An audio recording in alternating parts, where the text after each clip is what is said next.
Maybe it's a classic or maybe a flop.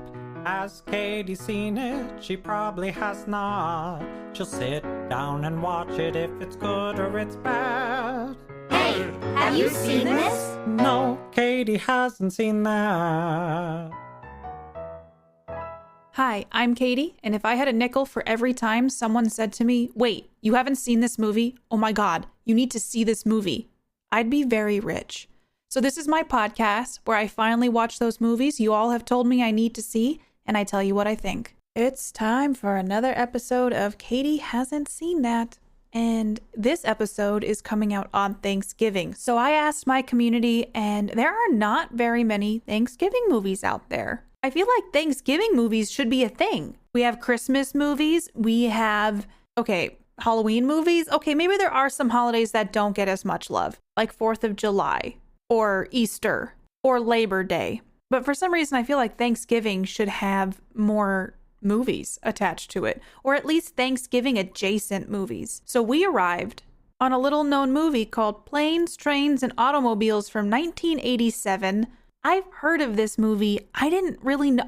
When you hear a title like Planes, Trains, and Automobiles, like, what is that even about? It is listed as a comedy drama. It was directed by John Hughes. I had no idea that John Hughes had anything to do with this. He also wrote this movie. If you don't know who John Hughes is, he's done some things you may have heard of, like 16 Candles, The Breakfast Club, Ferris Bueller's Day Off, and he's worked on a ton of stuff. A bunch of National Lampoon's things. He wrote Pretty in Pink. So John Hughes had his little fingies in this. I don't know why I said it that way, but here we are. Okay, so Planes, Trains, and Automobiles. It is a Thanksgiving-ish movie. It has John Candy in it. Steve Martin. Apparently Kevin Bacon is in it. Once again, I'm trying to avoid any sort of spoilers by looking at a very brief Google of Planes, Trains, and Automobiles. How involved in Thanksgiving is this movie? Is it just like Die Hard, where people will die on a hill saying it's Christmas adjacent or it's a Christmas movie? Is this like a Thanksgiving-ish movie?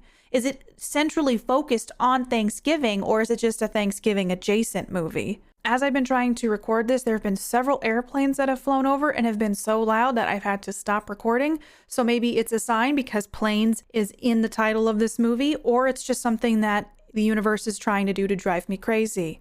I think this is a buddy movie. I mean, I have not really seen anything with John Candy in it. I've seen a lot of stuff with Steve Martin. I enjoy Steve Martin. Maybe this is going to be a fun thing. Maybe this will be a fun Thanksgiving movie that'll become a tradition in my house where I'm like, it's Thanksgiving. We've got to watch Planes, Trains, and Automobiles. So without further ado, I guess I'll dive into Planes, Trains, and Automobiles. I feel like I've said that movie title a billion times at this point. But let's get down to the nitty gritty. Let's get down to the ratings. It has a 7.6 out of 10 on Internet Movie Database, 91% on Rotten Tomatoes, 72% on Metacritic, and 93% of Google users like this movie. Have we all been sleeping on Planes, Trains, and Automobiles?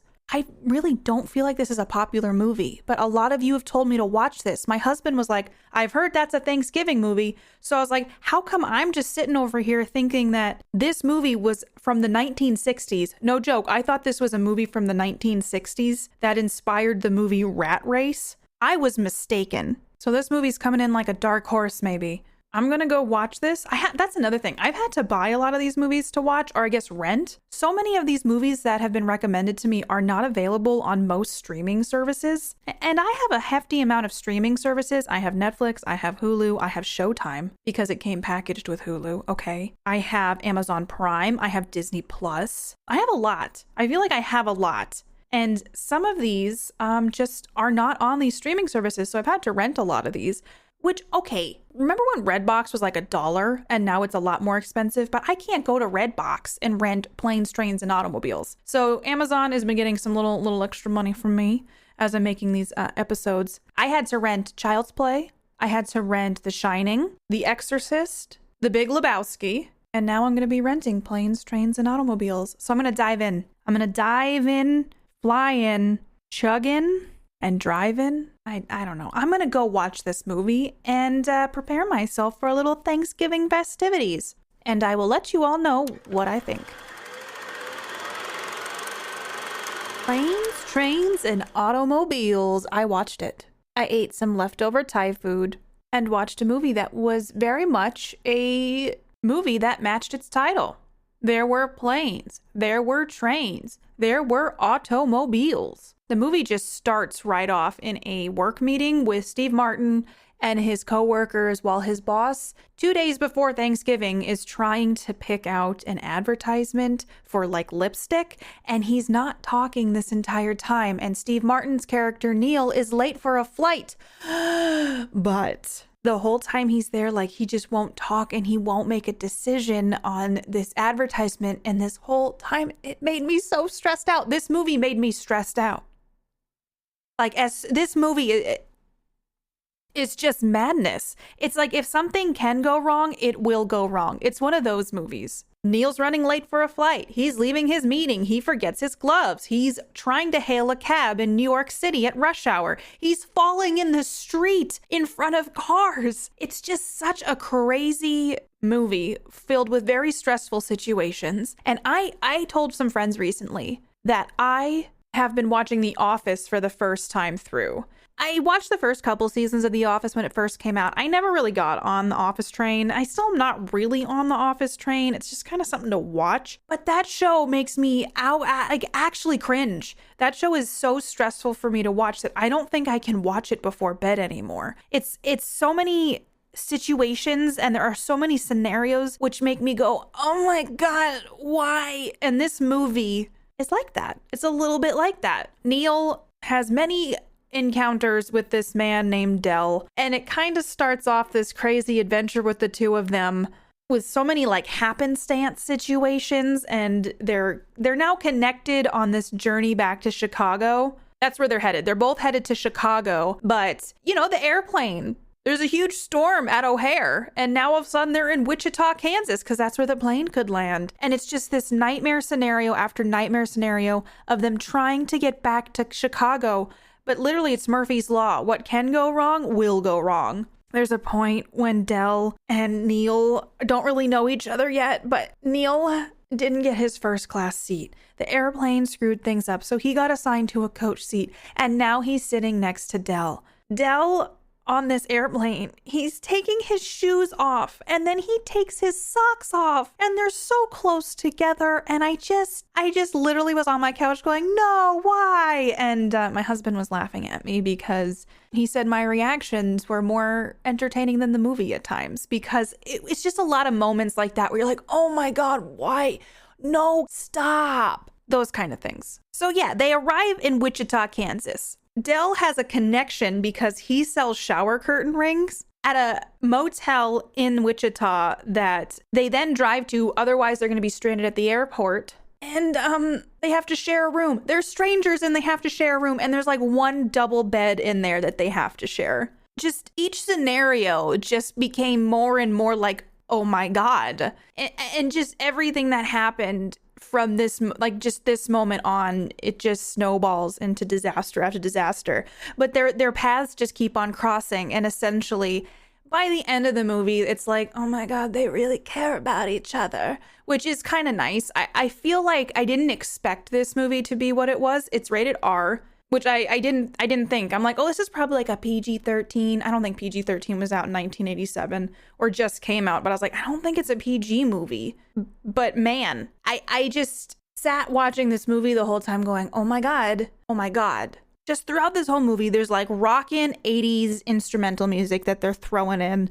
It's just like, you hear that like classic 80s soundtrack and you're just like, man, they're doing some 80s things. And I kind of liked that. I kind of liked the feel of that. There's a lot of gross things in this movie too. So like while they're sharing the room, Neil, who's played by Steve Martin again, goes to take a shower, but Del took a shower first. Del's played by John Candy, and John Candy was literally magic in this. And I think I love Steve Martin. I've seen so many movies of his, and I just like the way that he delivers his performance. And in this movie, I was like, I just kind of like the way that they work together. John Candy and Steve Martin was actually fun to watch. They have a really good chemistry. So Steve Martin's character's taking a shower, and I guess John Candy's character, Del, took one first, and he oh my God, he made the bathroom so gross. There was just like stuff all over the counter, and he used all of the towels except for a tiny tiny face cloth. And so like Steve Martin's drying himself off with that. Then they have to share a bed. And then Del is just making disgusting throat clearing noises the entire time. And then, Neil and Del get into a huge fight. But they stick together despite all of their differences because, Neil is like,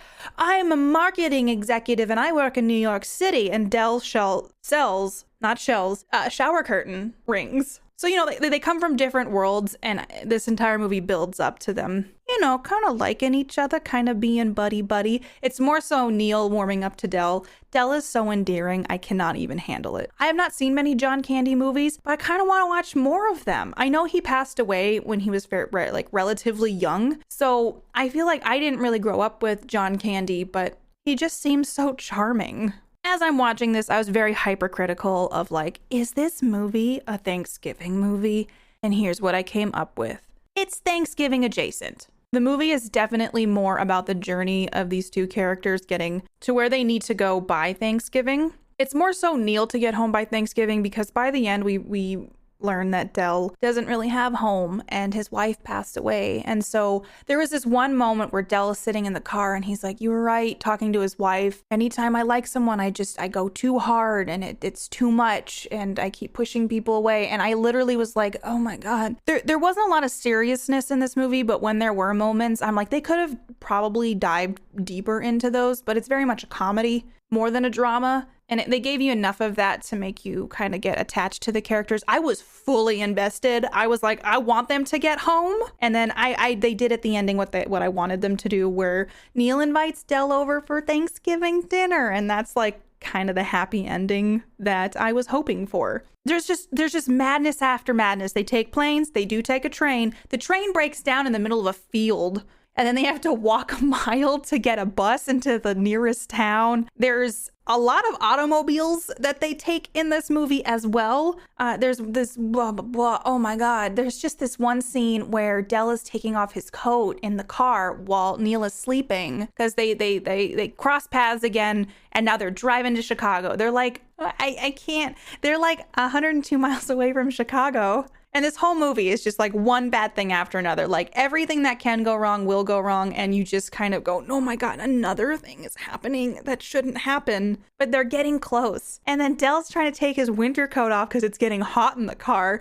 And he gets his sleeves caught on two things so he can't use his hands. He's trying to drive with his knees. It's a whole very stressful situation. He finally gets off an exit and Neil wakes up and what's going on? And Del's like, nothing. But then he gets back onto the interstate going the wrong direction. And he also threw a cigarette out the window that landed in the back seat. So they're driving down. They narrowly miss dying by hitting two semis as oncoming traffic. But then they get out of the car. They're collecting their baggage. And the car literally erupts in flames. And there's a sign right next to it that says Chicago 102 miles. And you're just watching this just you know. So the characters get mad at each other throughout the process, and it flowed very much like a good buddy comedy. I can see, I love buddy comedies, and I grew up watching buddy comedies, and I really liked this one. I thought this one had a good vibe to it, and nothing ever felt so high stakes. There is a moment that Steve Martin has where they get to one of the cities, and he has a rental car agreement. The bus drops him off in the rental car lot, and the car is not in the spot that he got, and then he has to, truck himself back to the airport to get his car situation figured out. And he's just standing there waiting in line. And the lady on the other side is like, oh my God, I'll see you for Thanksgiving. And oh my God, I know, gobble, gobble, gobble, doing one of those stupid personal phone calls while you're at your work kind of thing. And so Steve Martin gets up there. I normally don't do this, but I feel like I just need to insert a clip of that scene right here to listen to. Warning, there's language in this, but I loved this scene so much because if you've ever been so frustrated with a situation, I feel like this encapsulates it so well. And I'm just sitting there yes, Steve Martin, I feel you. No, Mom's gonna do the turkey. Yeah, Dad wants ambrosia, so I guess we gotta get those miniature marshmallows. And I'll do the crescent rolls and you do the cranberries. You know I can't cook.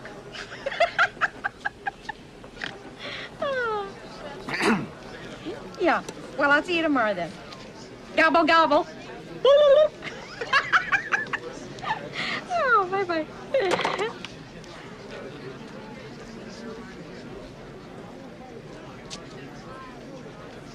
Welcome to Marathon. May I help you? Yes. How may I help you? You can start by wiping that fucking dumbass smile off your rosy fucking cheeks. Then you can give me a fucking automobile.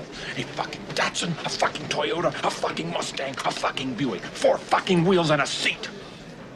I really don't care for the way you're speaking to me.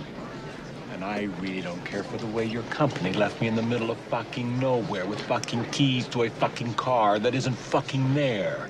And I really didn't care to fucking walk down a fucking highway and across a fucking runway to get back here to have you smile at my fucking face. I want a fucking car right fucking now. May I see your rental agreement? I threw it away. Boy, Oh boy, what? you're fucked. There's also a line in this movie that made me laugh so hard. These characters start to bicker with each other, kind of like in a very familiar way. And Neil kind of says something to Dell about like, stop messing with this car seat. You're going to break the car seat. And then Dell is like, yeah, you know, there's things about you I don't like either.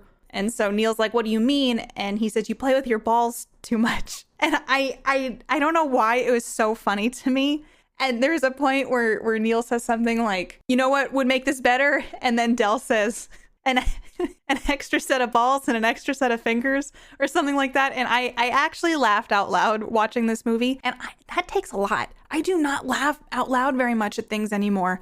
And this movie made me lull. This one actually made me lull. So overall, this movie is very serendipitous. There's so much consequences and just the way the stories weave together. I always appreciate movies like this where there's so many storylines, but that they have to intertwine at different points. And one thing leads to another thing and they're back together, but now they're split up. Oh, but they're back together now. It's just, I appreciate that from a writing perspective because I don't believe that's easy to do. I was invested in this. It made me laugh. It didn't feel like I was watching a Thanksgiving movie, but it was Thanksgiving adjacent, so good enough. The ending was kind of sad with Dell admitting that he didn't really have anybody, but I appreciated that kind of heartwarming, you come over to Thanksgiving at our house kind of feel. So overall, I liked it. I'm glad you all made me watch this. This is a great buddy comedy from 1987. If you haven't seen Planes, Trains, and Automobiles and you love that kind of office vibe, oh my God, cringe city, why is nothing going right? This is right up your alley.